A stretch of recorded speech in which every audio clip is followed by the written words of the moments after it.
E é isso aí, meus amores, voltamos. Segundo bloco, a Mariana nos contando sobre os exames. E queremos ainda falar sobre as vacinas.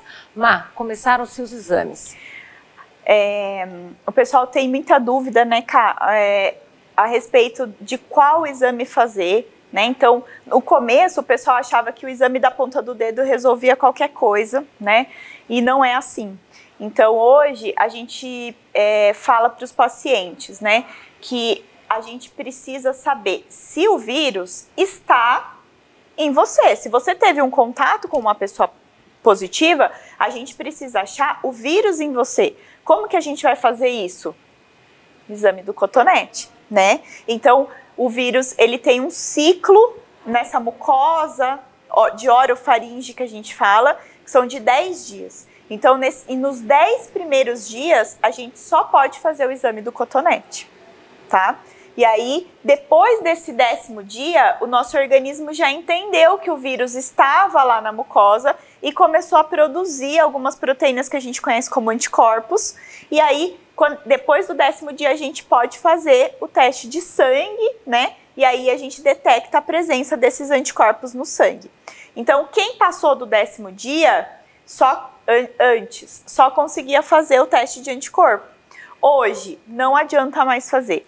Todas as vezes que a gente fizer um teste de sangue, a gente vai detectar o anticorpo, não sabemos se foi da infecção ou se foi da vacina. Meu Deus, complicado isso, né, gente? É que a Mariana é da área, ela entende. Para ela é ipsis literis, é uma certeza, é pronto. Para nós não é ainda.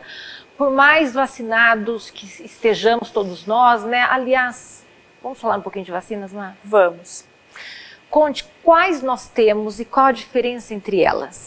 No Brasil, a gente tem, nós temos 4 tipos de vacina, né? Então, a gente tem a Coronavac, que foi a primeira, né, que o nosso governador trouxe, e aí o Brasil inteiro começou a primeira vacina, né, que a gente teve disponível aqui, foi a Coronavac, principalmente para o estado de São Paulo. Logo em seguida, a gente teve a AstraZeneca, e agora, bem depois, a gente teve a Janssen e a Pfizer, né? E aí a gente começou com os memes, né? Das pessoas que eram, como que fala, de sommelier de vacina, que a pessoa, ela, até muito pouco tempo atrás, a pessoa tomava a vacina e não sabia nem qual que era a doença, às vezes, né? A gente ia no posto, você tem vacina para tomar. Ninguém questionava, fazia aquela anamnese da vacina, nada, né? Nada. E aí a gente começou, como a gente tinha 4 tipos, as pessoas começaram a querer saber por quê e qual seria melhor tomar, né? Eu falo para todo mundo, vacina boa é vacina no braço, né? No começo da vacinação, nós profissionais de saúde, a gente tinha a Coronavac e a AstraZeneca disponível e todo mundo se vacinou. E foi muito eficiente. Ninguém escolhia, essa eu não quero. Ai, não, quero a outra. Não, era o que tinha. Era a que tinha, né? A gente tomou e, assim, lá no laboratório, por exemplo, todo mundo se vacinou com a Coronavac e ninguém pegou. É o tal negócio. Todo mundo, assim, eu tomei Coronavac, minha família toda Coronavac. Todo mundo fala, é a mais fraca, talvez tenha que ter uma terceira dose. Mas faça um paralelo entre as 4 para o pessoal saber. Com verdade no coração. Tá bom. O que muda, Cá, é a eficiência de cada vacina. Mas isso é uma coisa que a gente tem que avaliar ao longo do tempo, porque elas são... a ciência da vacina é muito antiga, né? Eu dou aula de imunologia, é muito antiga, mas os métodos de preparo de cada uma, né, são diferentes. E isso gera eficiências diferentes. Então, a gente tem uma vacina que tem uma eficiência menor, que é a Coronavac. A gente tem uma vacina que tem uma eficiência intermediária, que é a AstraZeneca. E a gente tem vacinas que são mais eficientes, Janssen e Pfizer. O que significa ser mais eficiente? Significa que de cada 100 pessoas vacinadas, a gente vai ter mais pessoas imunizadas. O que a gente considera uma pessoa imunizada? É aquela que respondeu à vacina. Nenhuma é 100%. Então, em todas, a gente vai ter um percentual de pessoas que não vão responder e que não vão estar prontas quando o vírus chegar. E no caso da reinfecção, já tem uma probabilidade estudada pelos que conhecem como vocês, os médicos, tá todo mundo vacinado, você concorda? Sim. Com essas 4 tipos. Pelo menos com uma dose. Tá, pelo menos com uma dose. Eu, no caso, a Coronavac era 1 mês após a primeira, Sim. já tinha a segunda, né, gente? Talvez tenha que ter a terceira para Sim. os profissionais da saúde, algo que o valha. Mas vocês têm um apanhado da reinfecção e em quais vacinas? A gente não tem esse dado, eu não tenho esse dado científico. Ou não pode dar? Eu não tenho esse dado científico. O que a gente tem é a vivência do dia a dia, né? E o que a gente vem percebendo é que a Coronavac, a quantidade de anticorpos que o nosso organismo produz quando a gente toma, ela vai caindo ao longo do tempo. E para a gente responder para esse vírus, a gente precisa de uma quantidade de anticorpo sempre alta. Por isso que a gente vai ter que tomar a terceira dose. Tá? Então, assim, quem tomou lá no começo, agora, o que está acontecendo? A quantidade de anticorpo está caindo. Então, não é que a pessoa não está protegida, ela continua protegida porque o organismo já sabe como combater aquele vírus, mas vai demorar talvez um pouco mais. Então, nessa demora, o vírus pode causar problemas. Um óbito, você quer dizer? Está sendo legal, gentil, para não assustar a gente. Porque, aliás, vamos salientar que o mundo está achando que, em estando vacinado, não tem que tomar as medidas de precaução e segurança. Não é bem assim, né, Mariana? Não. O que a gente vivencia no laboratório, até, né, é exatamente isso, cara. A gente se vacinou, nós, né, da saúde, a gente foi os primeiros a vacinar. Lá em janeiro, fevereiro, né, eu tomei a segunda dose em abril, porque eu tomei a AstraZeneca. Mas a gente, em nenhum momento, a gente deixou de ter os cuidados. Então, assim, o pessoal, eu tenho muito contato com o pessoal que atende lá o ambulatório de Covid da prefeitura. Os médicos não pegaram, as enfermeiras não pegaram. O pessoal do laboratório, ninguém pegou, né? A gente tem uma funcionária só que pegou, mas ela estava de férias, foi viajar e voltou com Covid, né? Então, porque é quando a gente relaxa. Uhum. Então, o que a gente tem de experiência é exatamente isso. É difícil a gente ver infecção no trabalho, né? São poucos acontecimentos, assim. São as aglomerações. São as aglomerações. De finais de semana, viagem, já tô podendo, quando não é bem assim.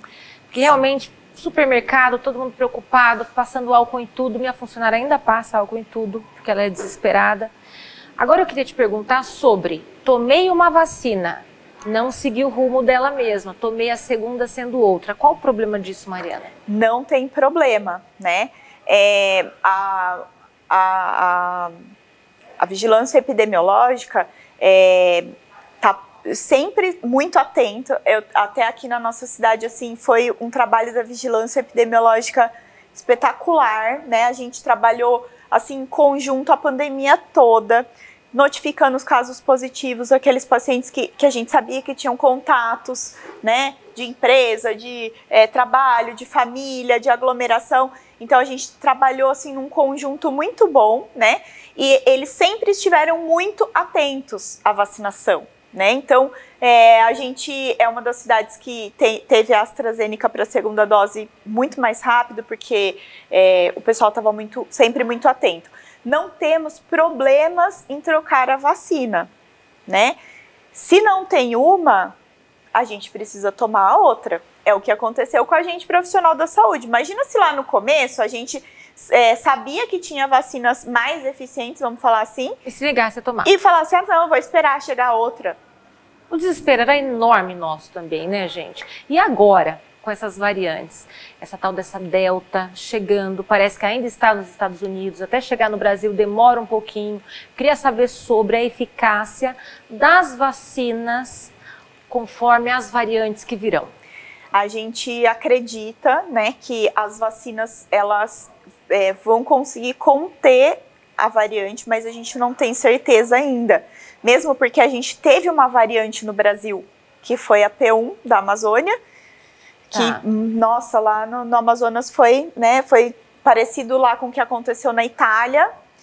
E isso, assim, pra gente, ainda a gente vai ter que estudar como que vai ser na nossa população, né? Porque a vacinação no Brasil foi muito eficiente. A gente tem que ser, assim, bem crítico em relação a isso, né? Mas o povo brasileiro aderiu à vacinação.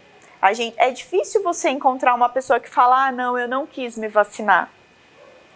Sinceramente, eu acho que eu nunca cruzei com uma pessoa dessa, né? Porque a única forma, nesse momento, da gente garantir, ter uma chance de que não vai acontecer o pior, é através da vacinação. Ô, Má, me fale uma coisa. E quem pegou, contraiu a doença entre a primeira dose, tomei a primeira dose, contraí e ainda não tomei a segunda, o que que ela faz?